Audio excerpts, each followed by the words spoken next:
Assalamualaikum warahmatullahi wabarakatuh. Perkenalkan, nama saya Hasna Nurjilan dengan NIM A1D117008 dari ruang 001 semester 6 Pendidikan Guru Sekolah Dasar Universitas Jambi. Jadi di video kali ini saya akan membahas mengenai silabus. Buat kalian yang penasaran, jangan kemana-mana ya, just keep on watching.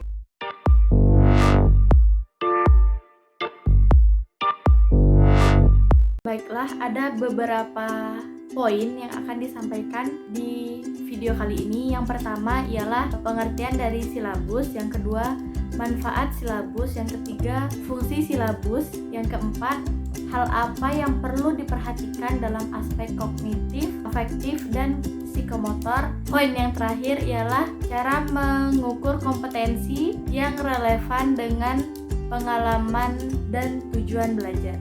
Baiklah, langsung saja ke poin yang pertama, yaitu pengertian silabus.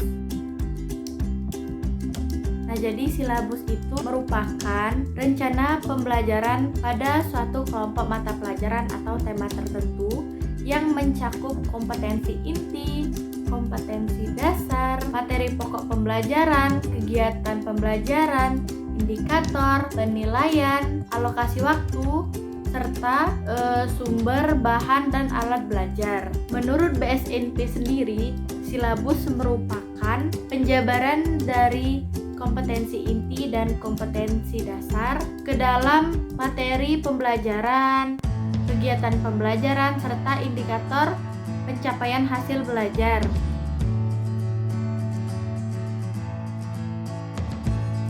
Manfaat silabus itu sendiri menurut Majid pada tahun 2011, beliau mengungkapkan terdapat beberapa manfaat silabus. Yang pertama ialah pembuatan rencana satuan pembelajaran atau yang sering kita sebut dengan RPP. Yang kedua, pengelola sumber belajar. Yang ketiga, pengelola kegiatan pembelajaran. Dan yang keempat, pengembangan sistem penilaian. Untuk fungsinya sendiri, silabus memiliki 3 fungsi.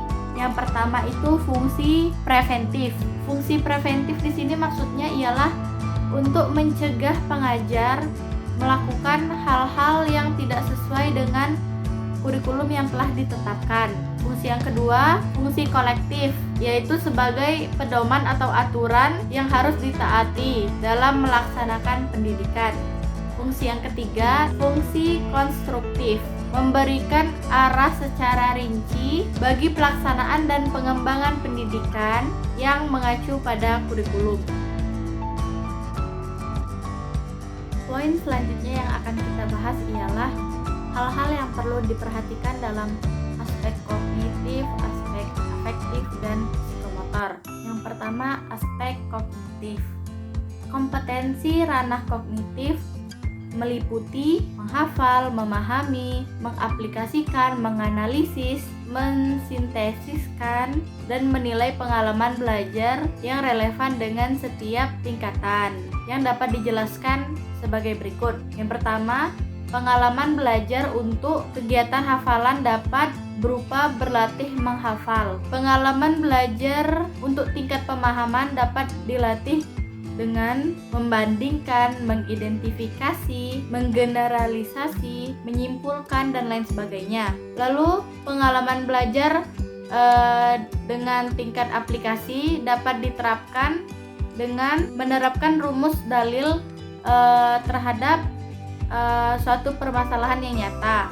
Sedangkan pembelajaran tingkat sintesis dapat dilakukan dengan cara memadukan berbagai unsur, menyatukan berbagai bentuk, mengarang, melukis, serta menggambar. Lalu pada aspek afektif, pada kompetensi ranah afektif ini yang ingin dicapai antara lain ialah tingkatan pemberian respon atau responding, apresiasi penilaian, dan internalisasi. Pengalaman belajar yang relevan dengan ranah ini ialah berlatih untuk memberikan respon atau reaksi terhadap nilai-nilai, berlatih menilai dari segi baik buruk, adil atau tidak, indah atau tidak terhadap suatu objek.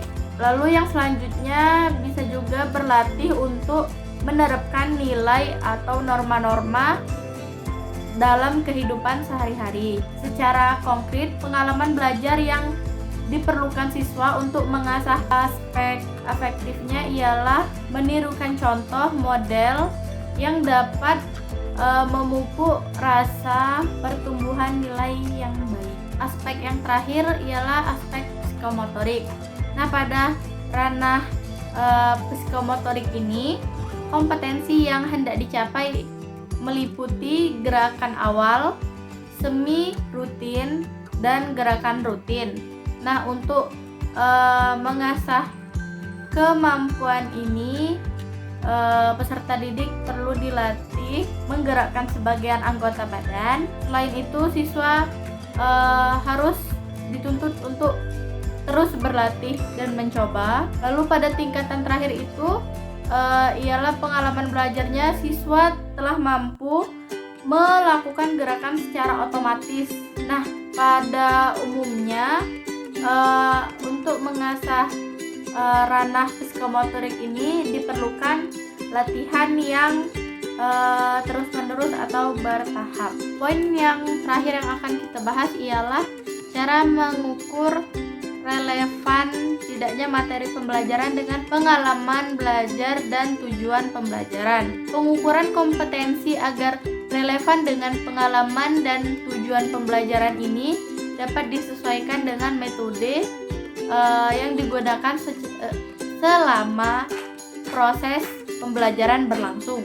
Penilaian merupakan proses untuk mengetahui apakah peserta didik tersebut sudah mencapai kompetensi yang telah ditentukan.